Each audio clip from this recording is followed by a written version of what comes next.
Poesia Viva, o seu podcast semanal sobre arte e livros, literatura, música, cinema, teatro. Seja bem-vindo. A casa é sua.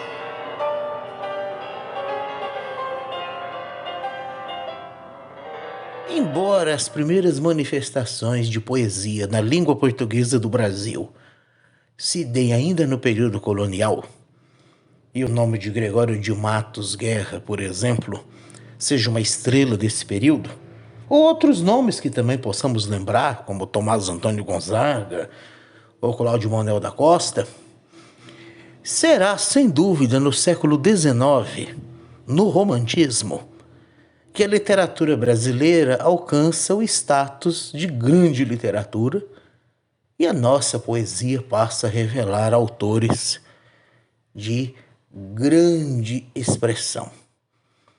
Esses autores acompanhavam e seguiam as tendências do que acontecia na Europa, relendo de forma local as tendências da poesia na Inglaterra, na Alemanha e na França.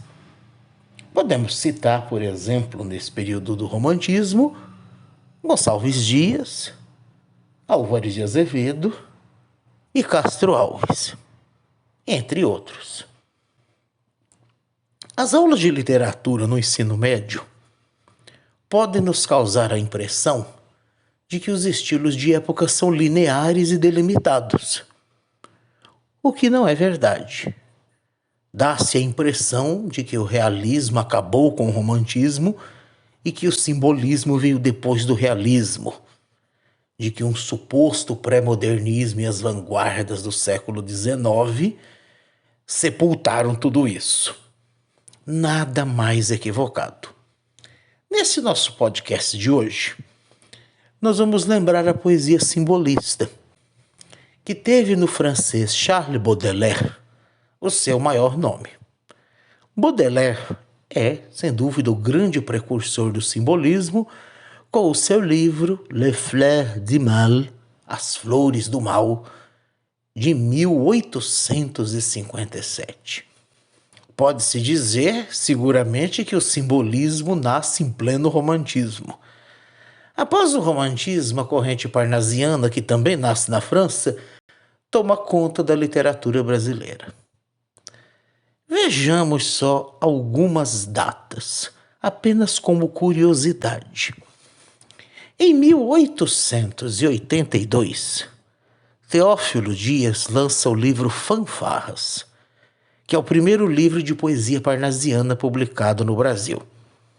Antes desse livro, o autor, o Teófilo Dias, havia publicado 3 livros, um em 1874 e 2 em 1878. E esses livros eram de tendência romântica. Olavo Bilac publica o seu livro Poesias em 1888, ou seja, alguns anos depois do Teófilo Dias. Cruz e Souza publica Missal e Broquéis em 1893, inaugurando o simbolismo no Brasil, apenas 11 anos depois da publicação de Teófilo Dias e 5 anos depois do livro de Olavo Bilac. E por falar em Bilac, o autor morre em 1918. 13 e pouco, porque ele morreu em dezembro, pouco antes da Semana de Arte Moderna. Bilac morreu em 1918, mas um livro seu, tarde, um livro póstumo de sonetos, é publicado em 1919. Pois é, muito interessante pensar em tudo isso. Esses números nos permitem fazer algumas constatações interessantes. Datas não indicam necessariamente o início e o fim de um estilo de época, mas são marcos temporais de um evento ou publicação de uma obra. Um estilo posterior não acaba com o anterior. Eles coexistem durante algum tempo. Diversos artistas iniciam sua carreira sob influência de um estilo e depois aderem a outro. Esses limites são difusos. Outros artistas permanecem fiéis ao passado por toda a vida. Pois é muito interessante pensar em tudo isso.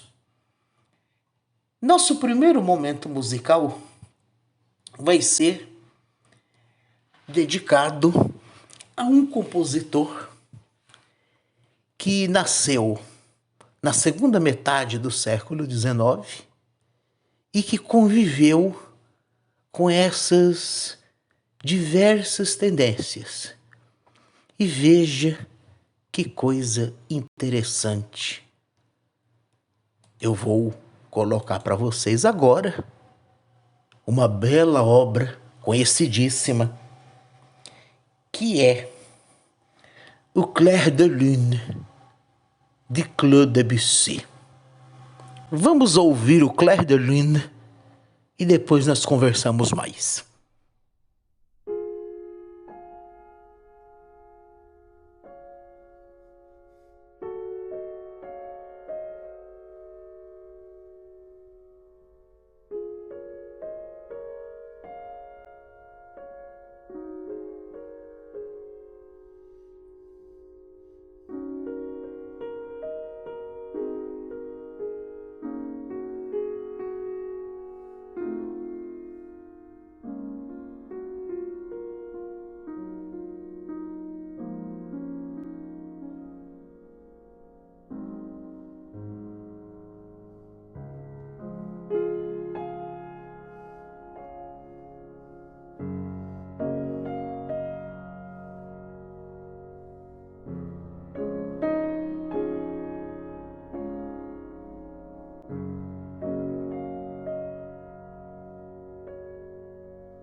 Acabamos de ouvir em nosso primeiro momento musical o terceiro movimento da suíte bergamasca de Claude Debussy, Clair de Lune, com a interpretação do grande pianista chileno Cláudio Arrau.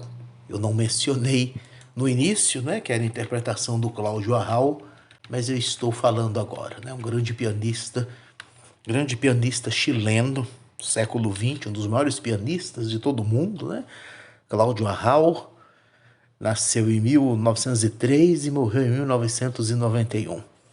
Um dos maiores pianistas de todo o século XX. Bom, Claude Debussy, autor dessa linda obra, a Claude Achille Debussy, nasceu em Saint-Germain-en-Laye em 22 de agosto de 1862 e faleceu em Paris em 25 de março de 1918, no último ano da Primeira Guerra Mundial. Ele é o primeiro grande compositor impressionista. Então é desse período de transição do século XIX para o século XX. Foi um compositor inovador e, por isso, diria incompreendido. Veja, ele nasceu em 1862, então ele é contemporâneo do romantismo, do simbolismo, das vanguardas. E é interessante, assim, se pensar em termos de comparação, fazer uma comparação assim, de datas, Debussy foi contemporâneo de Scriabin, de Rachmaninoff, de Schoenberg, de Ravel, de Stravinsky, de Alban Berg e de George Gershwin. Eles nasceram com poucos anos de diferença. Claro, entre Debussy e Gershwin são 36 anos. Debussy nasceu em 1862 e Gershwin nasceu em 1898. Mas veja, Debussy nasceu 10 anos antes de Scriabin. Scriabin foi, Alexander Scriabin, compositor russo, também foi um compositor de tendências modernas. Mas olha que interessante, Debussy nasceu 11 anos antes de Rachmaninoff. Rachmaninoff nasceu em 1873. E, no entanto, Rachmaninoff foi um romântico tardio. E esse estilo romântico do Rachmaninoff vai acompanhá-lo até o fim da vida. Ele que morre nos anos 40, em plena Segunda Guerra Mundial. Então é muito interessante a gente fazer essas comparações. Debussy, Scriabin, Rachmaninoff, Schoenberg, eles foram contemporâneos. Debussy era o mais velho de todos. Nasceu 11 anos antes de Rachmaninoff e 20 antes de Stravinsky. Rachmaninoff é apenas um ano mais velho que Schoenberg. E Schoenberg é o pai do dodecafonismo. E o Rachmaninoff não poderia estar mais distante do dodecafonismo e das tendências modernas. Há uma convergência entre Debussy e Ravel. Rachmaninoff destoa de todos. Ele é um romântico tardio. Podemos ver convergência entre Schoenberg e o Alban Berg. Foram vanguardistas radicais. Entre Debussy e Ravel, o impressionismo e as vanguardas. O Scriabin e o Stravinsky, que também foram grandes vanguardistas. E nós temos um detalhe interessante, que é o George Gershwin, que absorve um pouco do modernismo, mas ele mistura o jazz com a música erudita e cria um estilo próprio. Que maravilha, Pensando na música erudita, nós podemos ver a literatura também de outra forma. Autores de estilos diferentes são contemporâneos e suas opções estéticas avançam com o tempo. Veja, por exemplo, Monteiro Lobato era apenas 4 anos mais velho que Manuel Bandeira. Lobato nasceu em 1882 e Manuel Bandeira em 1886. O poeta parnasiano Bastos Tigre nasceu no mesmo ano de Lobato, 1882. 4 anos antes de Bandeira, morreu em 1957. A poetisa colombina Ide Blumenschein, de origem alemã, nasceu no mesmo ano de Bastos Tigre. Morreu apenas 6 anos depois dele, em 63. Do seu primeiro livro, de 1908, até o último, de 61, a poética de Colombina é totalmente parnasiana. Ela que viveu em pleno século XX. E muitos outros exemplos podem ser citados. Vamos ter mais um segundo momento musical.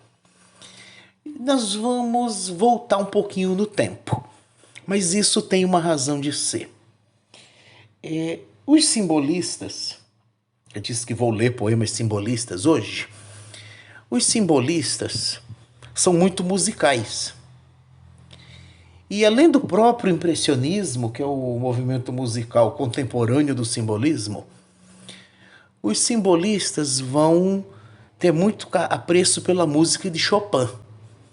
Então nós vamos ouvir Chopin, mesmo ele sendo romântico, mas digamos que ele seja assim uma inspiração para os simbolistas. Vamos ouvir de Chopin, com o grande pianista russo Evgeny Kissin, o Estudo Opus 10, número 12, Revolucionário. Chopin, maravilhoso, indispensável. Vamos ouvir Chopin.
O primeiro poeta que eu vou ler hoje é o Alceu Vamosi.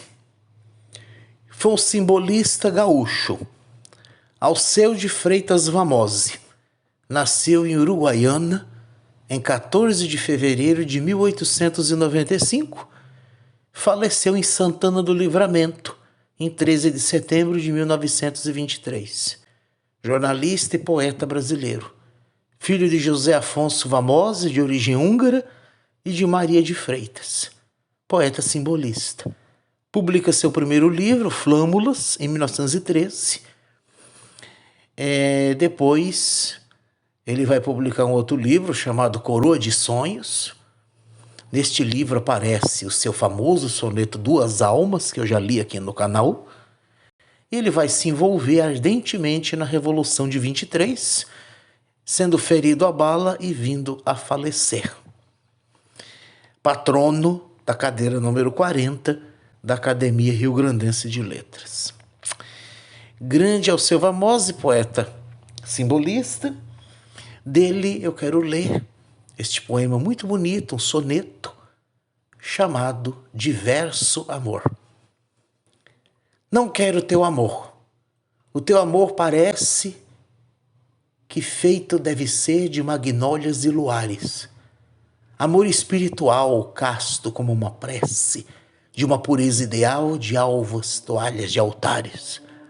E o meu amor, mulher, é um amor que estremece de desejos fatais, vagos, crepusculares. Amor, ânsia de posse, amor que vibra e cresce, ardente como o fogo e fundo como os mares. Tu virás para mim, deslumbrada e inocente, com teu beijo primeiro a fremir castamente, nos teus lábios de flor, virgens de todo mal. E há de fugir, ó luz, de ambas as nossas bocas, palpitantes, febris, desvairadas e loucas, um arrulho de pomba e um uivo de chacal. Maravilhoso. Alceu Vamosi, aqui neste nosso episódio do nosso podcast Poesia Viva. Bom, vamos continuar. E agora, mais um momento musical. A música é imprescindível para nós. E vamos agora ouvir Chopin mais uma vez. A valsa, uma valsa de Chopin em dó sustenido menor, op. 64, número 2. Vamos ouvir Chopin em nosso terceiro momento musical.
outro poeta simbolista que eu vou destacar agora é o Eduardo Guimarães. Eduardo Gaspar da Costa Guimarães. Ele nasceu em Porto Alegre em 30 de março de 1892. Faleceu no Rio de Janeiro em 13 de dezembro de 1928. Escritor, tradutor, jornalista, um dos maiores representantes da poesia simbolista no Brasil e certamente um dos grandes nomes do simbolismo gaúcho. Assinava suas composições como Eduardo Guimarães, sem o tio, né? No A, A-E-N-S. E aí essa ortografia ele adotou oficialmente e legou para os seus descendentes. Foi um grande poeta, sempre também influenciado pela música. Então as características do simbolismo são muito presentes na sua obra. Publicou vários livros e após sua morte a sua família tem tido o carinho de manter viva a sua obra. Existe até um site dedicado ao Eduardo Guimarães. Do autor, eu quero ler esse lindo poema chamado Novilúnio. Novilúnio de outubro é primavera. Sente, que silêncio! Não move uma só brisa. Odora jasmins, larga e verde, a água morta jazente. Nela ao fundo azulado o céu, nenhum rumor. São como aparições as árvores. Que mágoa a destes salgueiros! Ó vastas solidões, pânica encenação da sombra à beira d'água que reflete ao luar a copa dos chorões. Desface a mancha azul do cerro que se obumbra, e eis que a espátula treva o quadro singular pinta, e por tudo cria efeitos de penumbra, ouve-se o coração das coisas palpitar. Nada turba, entretanto, a música divina do silêncio, nem mesmo a orvalhada a cair da altura e a marejar de uma geada fina e límpida os botões das rosas por abrir. Novilúnio de outubro é primavera. Sente, que aroma o dos jasmins. Dorme tudo ao redor, nenhum rumor que se ouça, o dos sapos somente, que faz mais calma a noite e o silêncio maior. Maravilhoso, Eduardo Guimarães. Vamos para mais um momento musical. Voltamos a Debussy. Agora a sua arabesque número 1 com o pianista Riker Choi. Vamos ouvir Debussy em nosso momento musical e a sua linda arabesque número 1.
Vamos ouvir mais poesia? Depois de ouvir essa linda obra, né, Debussy novamente, vamos falar de poesia mais uma vez. Agora, continuando falando dos nossos simbolistas, eu quero falar de um simbolista fora de época.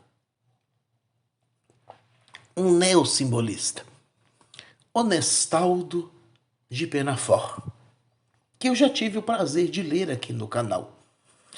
Honestaldo de Penafort foi contemporâneo de Carlos Drummond de Andrade. Nasceram e morreram exatamente no mesmo ano. Honestaldo de Penafort nasceu no Rio de Janeiro em 1902. Drummond nasceu nesse mesmo ano, mas em Itabira, em Minas Gerais. Honestaldo morreu no Rio de Janeiro em 1987 e Drummond também. Honestaldo chegou a fazer humanidades, direito, mas sem concluir o curso. Começou a escrever ainda jovem para vários jornais e revistas. Foi um grande tradutor. Começou sua carreira literária aos 19 anos, com a publicação de um livro chamado Escombros Floridos. E depois vieram outros livros, como Perfumes e Outros Poemas, Interior e Outros Poemas, A Mulher do Destino, Espelho d'Água, Jogos da Noite. Foi um exímio tradutor de poesia. Traduziu Verlaine, Apollinaire, Jean Cocteau, Stéphane Mallarmé. Chegou a receber da Associação Paulista de Crítico de Artes um prêmio pela sua tradução de Otelo de Shakespeare e recebeu da Academia Brasileira de Letras o prêmio Machado de Assis em 1955. Então, eu vou ler esse lindo poema de Honestaldo de Penafort, Interior, com epígrafe de Mallarmé e de Paul Verlaine. Je t'apporte l'enfant de nuit de demain.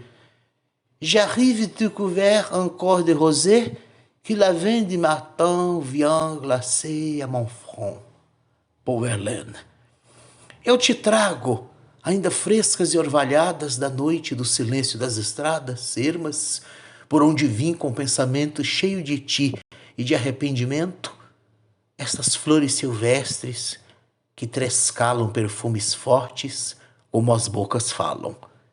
Colhidas como sonhos no caminho em que voltava para o teu carinho, que elas te digam a ternura ansiosa que houve na grande noite harmoniosa que fez o esquecimento e fez as flores do silêncio das horas interiores. E de aspirá-las, sentirás no ouvido um barulho de folhas, um zumbido de asas e uma frescura de água boa, como um olhar suave que perdoa. Maravilhoso, lindo Honestaldo de Penafort. Nosso último momento musical vai ser de outro impressionista, um contemporâneo de Debussy, Erik Satie, grande compositor francês. Com o pianista Pascal Roger, nós vamos ouvir a Gynopédie número 1 de Erik Satie. Vamos agora ao nosso último momento musical.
Outro grande poeta brasileiro, também de inspiração simbolista, mas que viveu no século XX, foi o paranaense Tasso da Silveira. Tasso da Silveira, Tasso Azevedo da Silveira, ele nasceu em Curitiba em 1895 e morreu no Rio de Janeiro em 1968. Foi um escritor e poeta brasileiro. Foi um dos representantes da ala espiritualista do modernismo brasileiro. Então ele é um modernista, mas um modernista de inspiração simbolista. Você vai perceber ao ouvir esse belo poema dele chamado Canção, esses tons simbolistas em sua poesia. O pai dele, Silveira Neto, também foi um poeta. Tasso da Silveira se formou em Direito, publicou seu primeiro livro chamado Fio d'Água, em 1918, adotou o verso livre, mas tinha uma conotação espiritualista, essa atmosfera etérea, vaga do simbolismo, ele também levou pela sua vida fora. De Tasso da Silveira, Canção. Quando a alta onda de poesia veio do arcano profundo, no pobre e efêmero mundo, o eterno pôs-se a pulsar. Vidas se transfiguraram, permutaram-lhe destinos. O azul se fez mais etéreo, estradas mais se alongaram. Silêncio cantou na aldeia, sino ficou a escutar. Moeu trigo a lua cheia, lampião de rua deu luar. A água mansa da lagoa ergueu-se em repuxo límpido e se esqueceu de tombar. Alvas estrelas em bando desceram lentas pousando sobre a terra e sobre o mar. Tasso da Silveira, poeta brasileiro. Chegamos ao fim do nosso terceiro episódio deste podcast Poesia Viva. Espero sinceramente que você tenha apreciado o conteúdo de hoje, tenha gostado da boa música, tenha gostado de ouvir Chopin, tenha gostado de ouvir Debussy, tenha gostado de ouvir Erik Satie.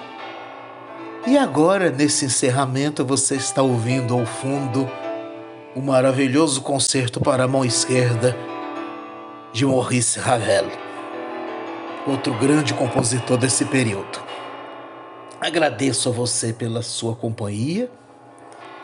E se você gosta de poesia e ainda não se inscreveu em nosso canal, inscreva-se. Se já está inscrito, dê seu joinha, ajude a manter esse canal. Compartilhe com seus amigos, deixe seu comentário. Vamos espalhar poesia pelo mundo. Esse mundo horroroso precisa muito de poesia para ser minimamente suportável. Meu cordial abraço e continue conosco, que nós temos muito ainda para conversar.